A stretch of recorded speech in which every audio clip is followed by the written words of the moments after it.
হযরত খাদিজা রাদিয়াল্লাহু তাআলা আনহা হযরত মুহাম্মদ সাল্লাল্লাহু আলাইহি সাল্লামের কাছে কি তিনটি আবদার রেখেছিলেন যাতে করে তিনি মরণের কালেও প্রাণে শান্তি পান। তো জানতে হলে ভিডিও শেষ পর্যন্ত থাকুন। একদা হযরত খাদিজা রাদিয়াল্লাহু তাআলা আনহা ফজরের নামাজের পর জিকিরে মোরাকাবায় বসে দুই চোখের পানি ছেড়ে দিয়ে অঝরে কান্না করছিল।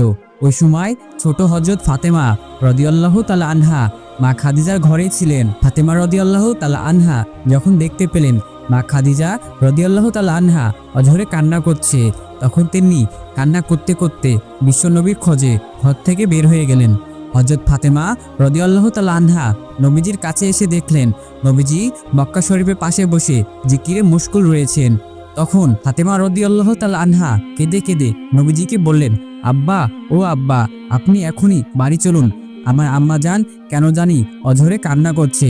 বিশ্বনবী হযরত ফাতেমার মুখে এই কথা শোনার পর আর দেরি না করে সাথে সাথে বাড়ির দিকে রওনা করলেন। নবীজি হযরত খাদিজার ঘরে প্রবেশ করে দেখতে পেলেন হযরত খাদিজা জায়নামাজে বসে অনেক জোরে জোরে কান্না করছে।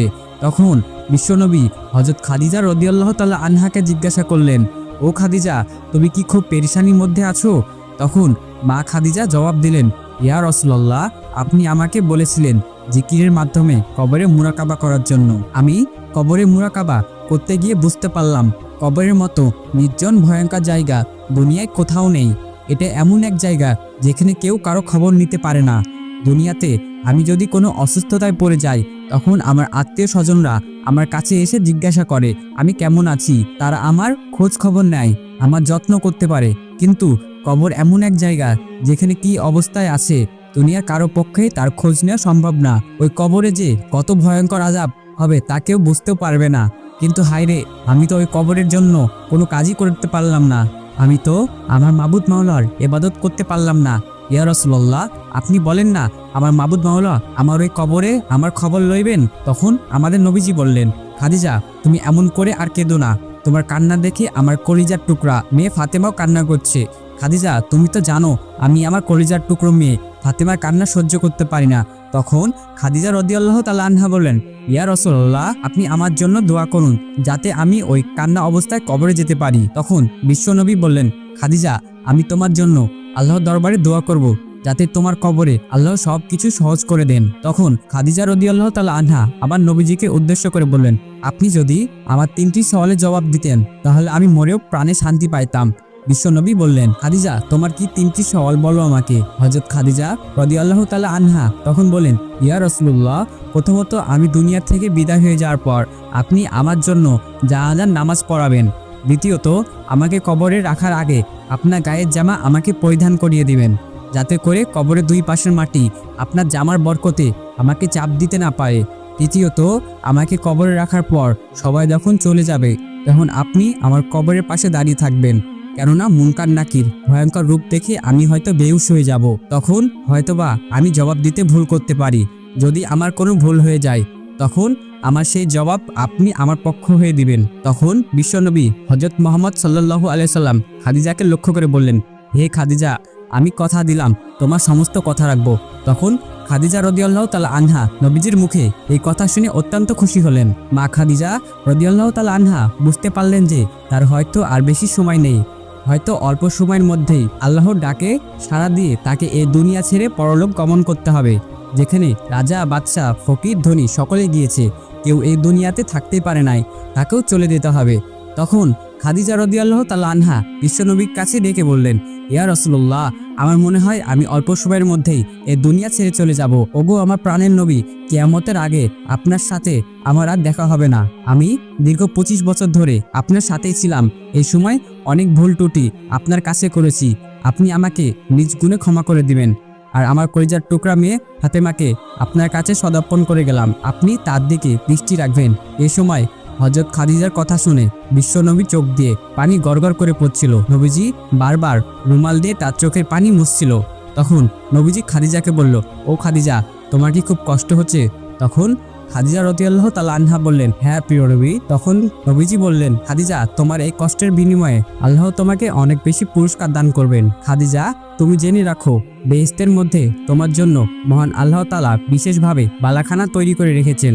আর তুমি যখন এই দুনিয়া ছেড়ে ওই দুনিয়া গমন করবে, তখনই তুমি জান্নাতের মধ্যে গিয়ে দেখতে পাবে তোমার জন্য সেখানে অপেক্ষা করছে বিবি মরিয়ম, বিবি হাজেরা, বিবি সারা এবং বিবি আছিয়া। তুমি তাদের সাথে গিয়ে সাক্ষাৎ করবে। তুমি জীবনে শেষ মুহূর্তে আরো একবার প্রাণ ভরে কালেমা পাঠ করো।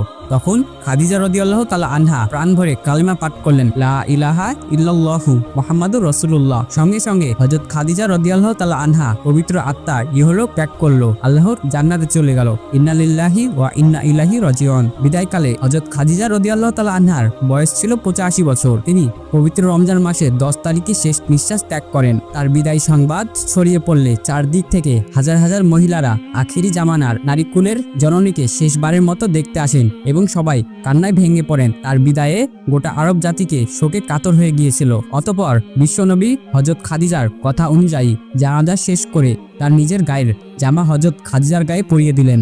অতঃপর বিশ্বনবী জান্নাতুল মৌলা নামক স্থানে নিজ হাতে হযরত খাদিজার লাশ কবরে নামালেন। হাদিস শরীফের বর্ণনা অনুযায়ী জানা যায়, যখন খাদিজা রাদিয়াল্লাহু তাআলা আনহাকে কবরে রেখে সবাই চলে গেল, তখনই বিশ্বনবী হযরত খাদিজার কবরের পাশে দাঁড়িয়ে দাঁড়িয়ে কান্না করছিল এবং তার সমস্ত শরীর দিয়ে ঘাম বের হয়ে পড়ছিল। অনেক রাত হয়ে গিয়েছিল, কিন্তু তখনও মুনকার নাকিরের আসার কোনো খোঁজ পাচ্ছিল না। এমন সময় গায়েবী আওয়াজ হলো। মহান আল্লাহ তাআলা বিশ্বনবীকে বলতে লাগলেন, হে আমার প্রিয় হাবিব, আপনি এত রাত পর্যন্ত এখনো খাদিজার কবরে পাশে দাঁড়িয়ে দাঁড়িয়ে কান্না করছেন কেন? তখন বিশ্বনবী বললেন, হে আমার মাবুদ, আমার খাদিজা আজকে কবরে শুয়ে পড়েছে আর আমি এখানে দাঁড়িয়ে আছি। আমার খাদিজার কবরে যখন মুনকার নাকির এসে প্রশ্ন করবে, আর তখন যদি খাদিজা মুনকার নাকিরের উত্তর দিতে ভুল করে, তখন আমি খাদিজার পক্ষে তার উত্তরগুলো দিয়ে দেব। এজন্য আমি এখনো দাঁড়িয়ে আছি, হে রব্বুল আলামিন, কিন্তু এখনো মুনকার নাকিরের কোনো খোঁজ পাচ্ছি না। তখন মহান আল্লাহ রব্বুল আলামিন গায়েবীভাবে নবীজিকে জানিয়ে দিলেন, হে আমার হাবিব, আপনি বাড়িতে চলে যান। খাদিজার প্রশ্নের উত্তর আপনাকে দেওয়া লাগবে না। খাদিজার প্রশ্নের উত্তর খাদিজা দুনিয়াতে দিয়ে এসেছে। আমার খাদিজা দুনিয়াতে কবর ভয়ে কান্না করে চোখ ভিজিয়েছে। খাদিজার কবরে আজাব এবং সমস্ত কিছুকে বিশ্বাস বুকে ধারণ করে কবরের ভয়ে সে নিয়মিত কান্না করত। আমার খাদিজা দুনিয়ার সমস্ত কাজকর্ম ফেলে আমির মহান রব্বুল আলামিনের ইবাদতে মশগুল থাকতো। এই আমার বন্ধু হাবিব, আমার যে বান্দা বান্দিরা দুনিয়া আমার কবরকে বিশ্বাস করে, কবরে আজাবকে বিশ্বাস করে, দুফোঁটা চোখের পানি ফেলে আসবে, তার জন্য আমি কবরে আজাবকে মাফ করে দেব। সুবহানাল্লাহ। ও আমার প্রিয় হাবিব, আপনি আর বিচলিত হবেন না, আপনি বাড়ি ফিরে যান। খাদিজার প্রশ্নের জবাব আমি কবরের মধ্যে চিরতরে মাফ করে দিলাম। প্রিয় বন্ধুরা, এই ছিল হযরত খাদিজা রাদিয়াল্লাহু তাআলা আনহা ইন্তিকালে হৃদয় বিদারক ঘটনা। বন্ধুরা, ভিডিওটি কেমন লেগেছে অবশ্যই কমেন্ট করে জানাবেন। আর যদি ভিডিওটি আপনাদের কাছে ভালো লেগে থাকে, তাহলে অবশ্যই আমাদের চ্যানেলটি সাবস্ক্রাইব করে পাশে থাকা বেল আইকনটি প্রেস করে দিবেন। তাহলে দেখা হবে আবার কোনো নতুন ভিডিওতে। সে পর্যন্ত ভালো থাকবেন, সুস্থ থাকবেন। আল্লাহ হাফেজ।